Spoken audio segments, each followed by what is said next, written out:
Hey everybody, this is Tim Hinton from marchingartseducation.com. Very excited to have this conversation with four women who are very successful in the world of percussion and really just in life in general. Let me say hello to everybody. Sandi Rennick, how are you? Hi, Tim. Thanks for having me. So glad that you're here. Lauren Teel, how are you, Lauren? Hey, I'm doing great. Thanks for having us. Absolutely, thanks for being here. And Julie Davila, how are you?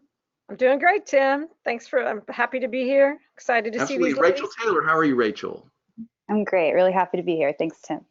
So we're going to be talking about encouraging young women. All of these women are on the call today are very important, very successful percussionists as performers, as educators in all kinds of different ways. So we're going to talk about ways that we can encourage women. All of these women are in part of Girls March, which you can find at girlsmarch.org.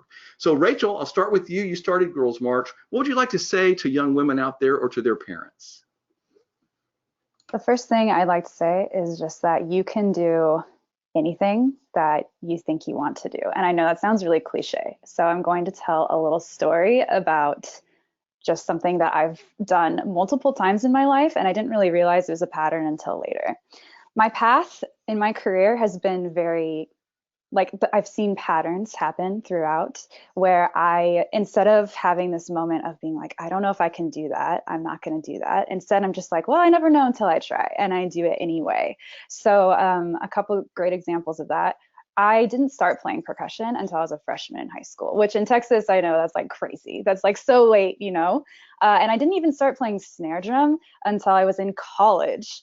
I didn't know that you could play percussion in college. I didn't know that you could be a music major. There's just not a lot of things that I knew because of where I grew up in Northern California. I love you, I'm sorry. So when I got to high school, I had no idea what marching band was, and that was the first time I got to try it. And instead of being afraid of that, I kind of dove headfirst, and I didn't really ask any questions. Then later, I found out about Drum Corps International, and I had an opportunity to audition at the Phantom Regiment. And I had no idea that Phantom Regiment had a really, really great percussion staff. It was top notch. I just had no idea. I didn't know anything about it. And I just happened to go to the auditions, and I didn't know anyone there. I was scared for sure. But instead of being so scared that I took myself out of that process, you never know until you try, right? So I really did put myself out there. And the only reason that I'm here today talking to you, and the only reason I know these three amazing women, is because of that experience. I happened to make the section that year, and Lauren and I ended up being roommates, and Sandi was my first female percussion instructor.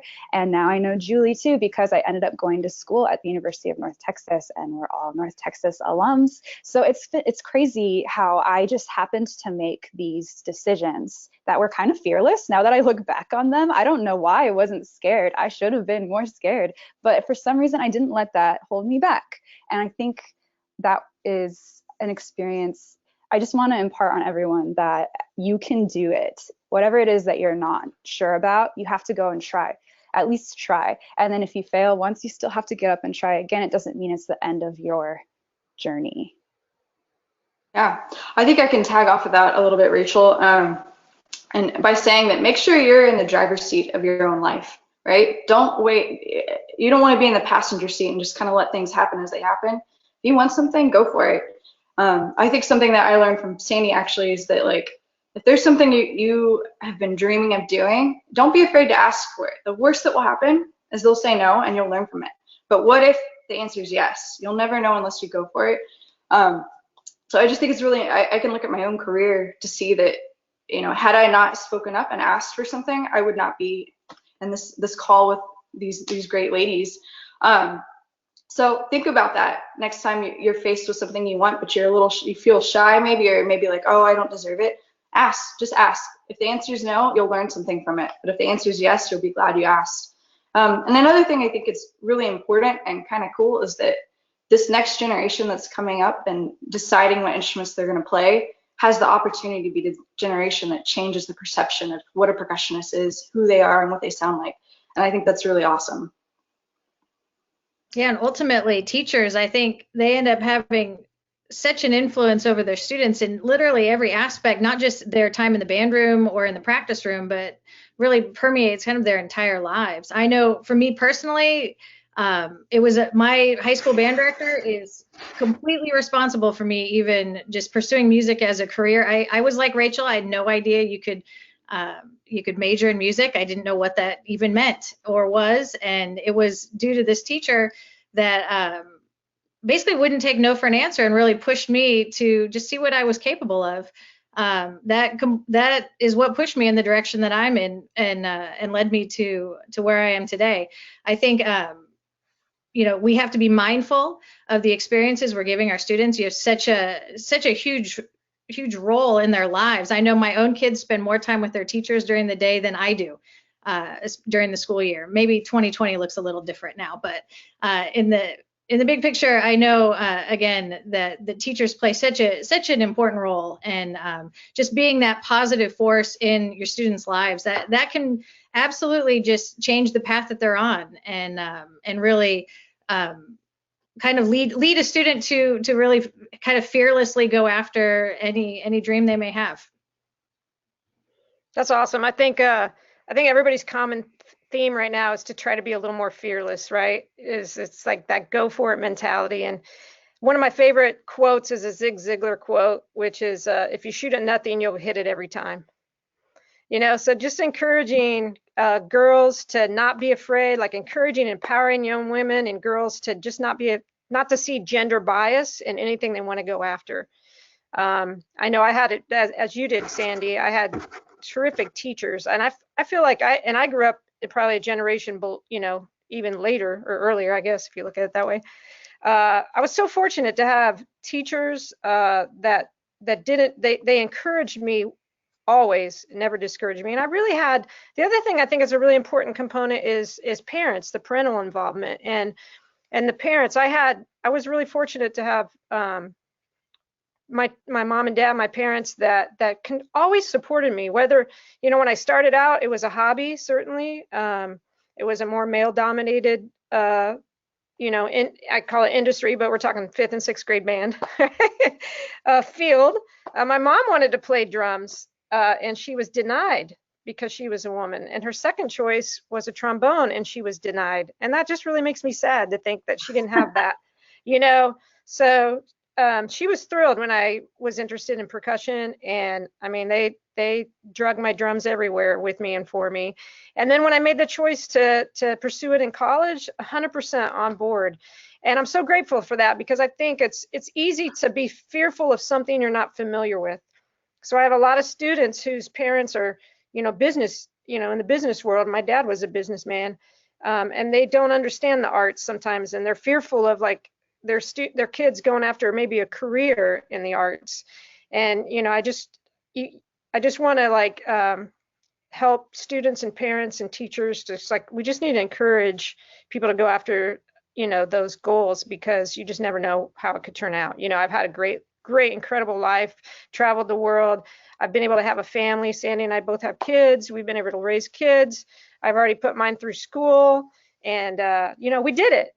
We had the finances to do it. I think that's another fear of parents. They think their kids aren't going to be able to make a living, and just want to encourage, kids to go after things, and you figure it out along the way. You figure it out through the journey. So, yeah. Julie, you're so right on the money. And something that I find that I still have trouble with is that just being supportive of what your child wants to do. I know for me, even though I totally agree with you, and my parents were really, for the most part, what I remember was we're all very supportive too. But I see, if my son is really into the newest Xbox game, or he wants to, really go, full into soccer, or whatever it may be, I have to really make sure that, okay, even though it may not be my, something that I'm as passionate about, I really, try to find the good in it, and really just try to encourage. That's so important. Yeah. And to piggyback off of what Julie was saying earlier, whether you're a student or a parent or a teacher, it's really important to try and remove whatever gender stereotypes you might have about instruments, because instruments don't have genders. And if you're a director, doing the 6th grade, percussion petting zoo or instrument petting zoo in general, it's really important to maybe have somebody else there who might look different than you do. And also just to try and pick students that are going to reflect the diversity that you want to see in the future. If you start out with a group of kids who all look the same, for example, it's not likely to change over time. So if you can make those choices for your brass section, for your percussion section sooner, it will help everyone. Well, if we want to talk specific instrumentation too, I know in Girls March, which is percussion focused right now, and this is for the teachers, once you have picked the percussionists and you have girls in your program, to please try not to pigeonhole any students on particular instruments that they may have skill sets already developed for. Whether it's, I know a lot of students that maybe took piano as children tend to be able to read music easier, right? Or they are better mallet players. They just, it's not, they just basically learn how to read music probably earlier, and so they can do things a little quicker. But it's really important that you really try to give as well-rounded an education in percussion as you can. I know we see that a lot at the college level. I talk to incoming freshmen every year. I'm talking to somebody who was simply never exposed to anything but the one thing they could do really well. And unfortunately, that may really benefit that program in middle school and high school, but when they're trying to pursue a career in music, they tend to definitely look back differently at their experiences, just because it can take a lot more work if you're trying to become a band director yourself and a well-rounded percussionist. Yeah, I would say like that's definitely like a super big point, is just trying to give, I think directors in general just have to really think about and work at like a well-rounded curriculum. So and providing the opportunities. I will say a little bit of a negative experience I had in high school is I came from a decent band program, but my director didn't take the time to pass out parts or think about that sort of equity and making sure we were being full percussionists. And I played drum set and snare drum, and he never asked me to play keyboards. And then I got to college and I was pretty deficient in the keyboard range, so I think, of course that was a long time ago. I think a lot of people are doing a better job now. They understand that dynamic a lot better, but yeah, the directors we have to just try to keep encouraging people to take the time in the beginning to create a curriculum that gives everybody a chance to play everything. Something else I'm really, really grateful for that I really didn't think of it as being anything special when I started out, but as the years have gone by, I'm just really grateful, is I've had tremendous colleagues, male colleagues actually, that have given me some outrageous opportunities I'm very, very grateful for. If it wasn't for Mark the person, the director of percussion for WGI, who really sought me out 25 years ago, many years ago, to start judging for WGI. He showed faith in me, and that was at a time when there were no other women judging percussion for WGI, and I'm just really grateful for Mark. And through my 25 years with WGI, then I was offered another opportunity and to start judging for DCI, and I attribute that completely to having some really great male colleagues that supported me and showed me trust and encouragement. Well, you guys are such great examples of what's possible. And that's why I was so excited to be able to have you on this call today, because each of you has been very, very successful in your performing career, in your teaching career, in all the work that you're doing.